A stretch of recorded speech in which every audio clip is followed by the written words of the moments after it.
What is up, everyone? Welcome to another Dragonheir Silent Gods video. Hope you guys are having a fantastic day. In today's video, guys, we're gonna go over the new Planar Alliance rotation. I'm gonna show you how the Dark Lady performs in there with my Necrosis team, and we're gonna have a look at a couple of different teams as well, even though the main goal of the video is to spotlight the Dark Lady versus this content. Before we get into that, I just want to let you guys know that we have the third Bond Creator event active, which just started a couple of days. So if you want to put your hand on free rewards, you can head over to the link in the description down below or the pinned comment. Use code Skratch and you're going to be able to claim free rewards straight away. You're going to help to support the channel and you will enable me to do tons and tons of giveaways. If you used the code in the past, you're going to have to do it again because this is a brand new event that just started. And of course, we are hosting daily giveaways in my Discord where we're giving away codes with Heliolite dice, gems, and tons of different goodies. Just to say thank you to every single one of you guys that are using code Skratch. So make sure you guys are joining in my Discord. The link is in the description down below or the pinned comment. But let's dive straight into it, guys. So we have a new rotation.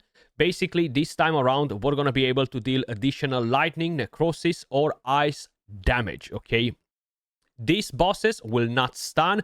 They will land decreased attack on you.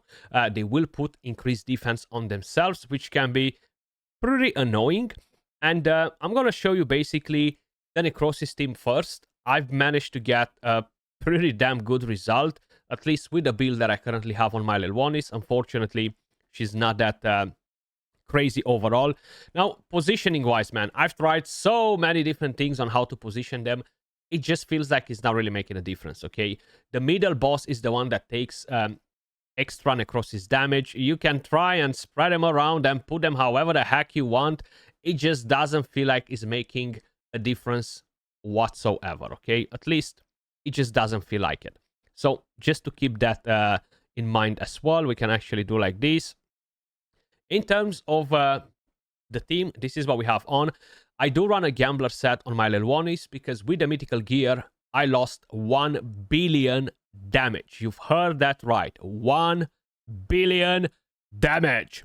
This is what I have on in terms of builds. We have Urzilas, which actually does not require to run this artifact at all. I can easily give him something else that could potentially push in a bit of extra damage. So I'm just looking at what I don't have on, and I've just realized what I don't have on. So I'm quickly going to change that because I've just realized that. Same like last time. So I do not have the Titan Rib.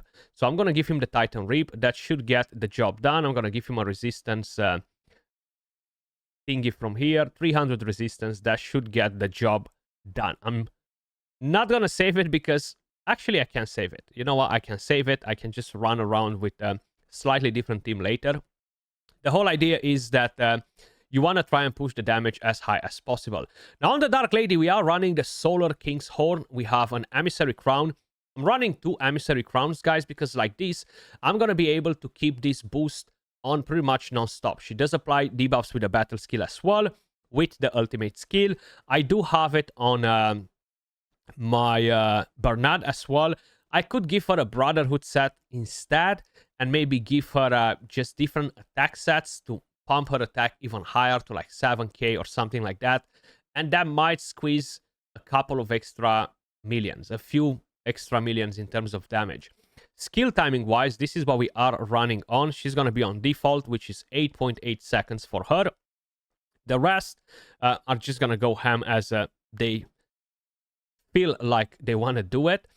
And let's quickly give it a go. I'm going to show you the damage after. I'm curious to see if I'm going to beat my personal best. I don't know why, but it always feels like when you're doing the first run on simulation, you're going to get the best damage. And everything that comes after is going to be less damage for whatever reason. I'm not sure why, though. So we managed to beat our initial score by 252 million. Probably we actually managed to beat it by around, 250 million, because this is my initial run, 5 billion. And no matter how you're playing around with the positioning, it just doesn't seem to make any difference whatsoever, because I've tried quite a few different things.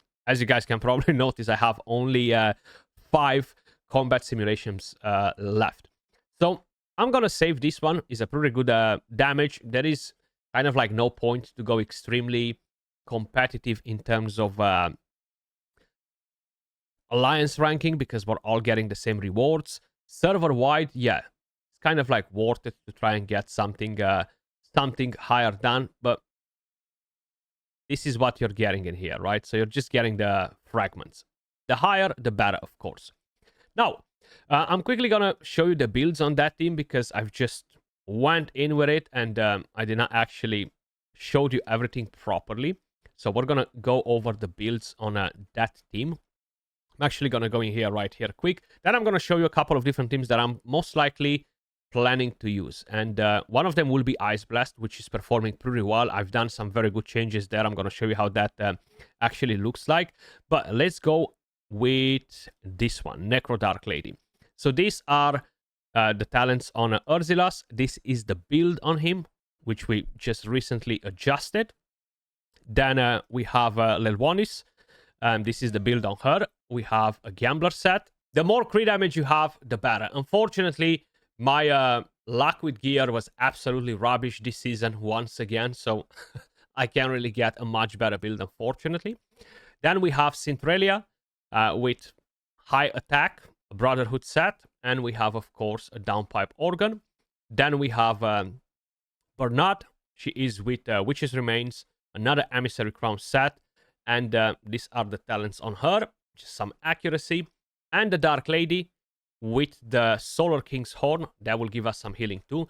What is good about her is that she will put the block buffs, she will remove buffs, and that is very, very important because these enemies will have a chance to gain increased defense. If you're hitting them while they have increased defense, that means that you're just not going to be able to deal so much damage. So that's why this is pretty solid. I'm looking forward to get my Inspiration 2 for level 1 is because Inspiration 1 is completely useless, more or less.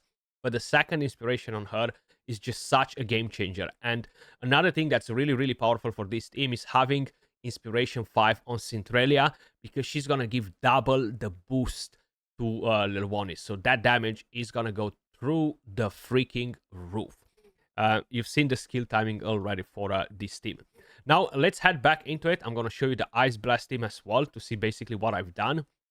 And that is actually doing a pretty good job. Is kind of like surpassing my expectations in terms of damage because I've tried kind of like my Vortex team, right? What I've been using before. And that got 1.6 billion. And then I've done a couple of different changes. And I dropped Asilia from the team. And instead, we are bringing in Voresh, okay? Now, I'm going to show you how to position them. So basically, you're not going to get a decreased attack on Beldele, okay? You can actually put them if you want like this. Beldele is going to go and attack from here. And the main character that needs to get a decreased attack is Felocia because she will basically get the damage boost when she is getting resisted. Skill timing on them, we have the following. Now, default for her will actually be 9.52 because that's when he's going to boost the ultimate energy and she's going to start going in ham. You can put her on 10 seconds. You don't need to have her anywhere faster than that because Voresh is going to be the character that will apply the defense down, okay? So that's very, very important. He's going to run defense down and we're going to run the Blooms of Prina on her, okay?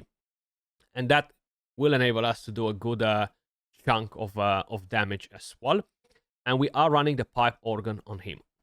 We do not need to run the chest on her, the vest. Sometimes we're just not going to survive all the way to the very, very end. That can happen. But still, check this out, okay? So you're going to have Beldele going at the front. And you see the decreased attack only gets landed on the 3 characters at the back. It's just the way you're positioning them and the way the boss can attack multiple characters at the same time. So he's only going to target the 1, 2, 3. So he's going to attack Zorak, Voresh, and he's going to attack as well Felocia. Now, the boss that takes additional damage from ice is the one on the left side. And you want to position your characters like this to basically push your damage as high as possible. So I'm going to redeploy and I'm going to do an instant battle. I think I showed you all of the builds, right? Or if I haven't, let me just quickly put them on the screen again. You can see her build right here. You can see Beldele's build right here. Not perfect, but hey, it will get the job done. Then we have Zorak right here with high attack. We have Felocia right here. You can see talents, everything else. And then we have Vorash on an emissary set. And we do have the deep exploration. Vorash's healing is based on his attack. So something to keep in mind too. You've seen the skill timing. Let's go in like this. Hopefully, we're going to manage to survive till the end from the very first try. If not, I will try a different thing as well. I'm going to change the bonus effect and see if that will help out. Oh, this actually ended very, very early because we managed to beat the 2 billion without a problem. Now, if I'm going to drop this, I'm curious to see how much of a difference it's going to make, right? Because that increased attack will go on Zorak. Now, Zorak is still going to benefit from it, don't get me wrong. He will push in some additional damage, but probably it might not be enough. And even like this, we actually died a bit too early. We've got almost 2.1 billion damage, which is really not bad. It's really not bad overall, but it could be better. If they all survive till the end, we might get 2.1 something, right? Because they have a very crazy damage output as well. Come on, just survive till the end and leave me with this freaking nonsense. I might have to adjust a bit the skill timing for this shield if not. There we go. We survived till the end. Literally only Vorash died probably straight at the end because we've got almost 2.2 billion damage with my Ice Blast team. And you just drop Asilia, bring in Vorash as I've built them, position them in that corner as I showed you because the decreased attack, you want to avoid having that on Beldele. And I'm going to save this round because I'm actually happy with the score. 2.1, almost 2.2 is slightly better than what I've initially gained. Now, for the third team, I've tried multiple ones, okay? I've tried Rally, I've tried Thunderbolt, and they're just not really performing that well. Now, Poison is doing pretty well. I got close to 2 billion damage. One thing that I haven't tried yet, and I'm not going to save my run yet, is basically running a team with Wild. Okay, so Wild could potentially beat the Poison team in here. So I'm going to do just one quick run to show you basically how it is. I'm not going to save it because I want to try Wild. And I haven't built them yet, actually. But I'm going to show you the third or possibly the fourth best team, which is going to be Poison. Rally got close to 1.6, 1.7. This got almost 2 billion. Okay, so the Poison is doing pretty well as at the moment too. You can see the damage. Twitch doing a lot of damage, of course. We're going to have Lothair doing crazy damage too. But this is a pretty good result too at 1.95. But as I was saying, I do want to try running a Wild team as well. I think Wix right here, he said that he got around... okay, so he did 5.9 with Necro, really solid. Probably I could have tried mine more and maybe squeeze a bit of more damage. But the thing is, the build on my Necro team is just not as great. So Wix scored 2.2 with a Wild team on this rotation. So if my Wild team can do 2 point something, is already going to be better than the Poison team, right? But that's basically what we have with the Poison. So we have Twitch, defense down, full mythical gear, of course. Lothair, exclusive artifact, full mythical gear. We have Vikana right here. And I'm wondering if I should put this piece on Twitch instead. Just for the simple fact that he attacks 3 targets. Vikana, actually she attacks all of the 3 targets too, so it doesn't really matter. We have Rita, you can see the talents, the build.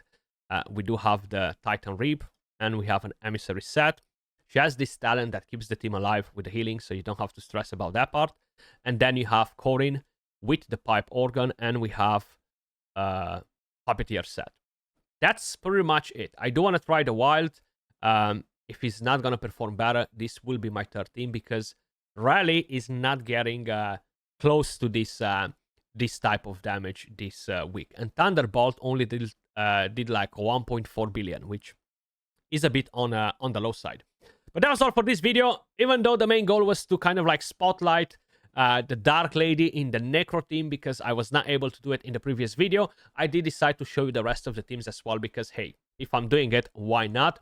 And don't forget, if you want to put your hand on free rewards, make sure you guys click on the link in the description down below. Use code Skratch. That will help and support the channel. I really, really appreciate it. You're going to be able to claim free rewards. And don't forget, jump in my Discord for daily giveaways. Just to say thank you to all of you guys that used code Skratch in the past and will use code Skratch again.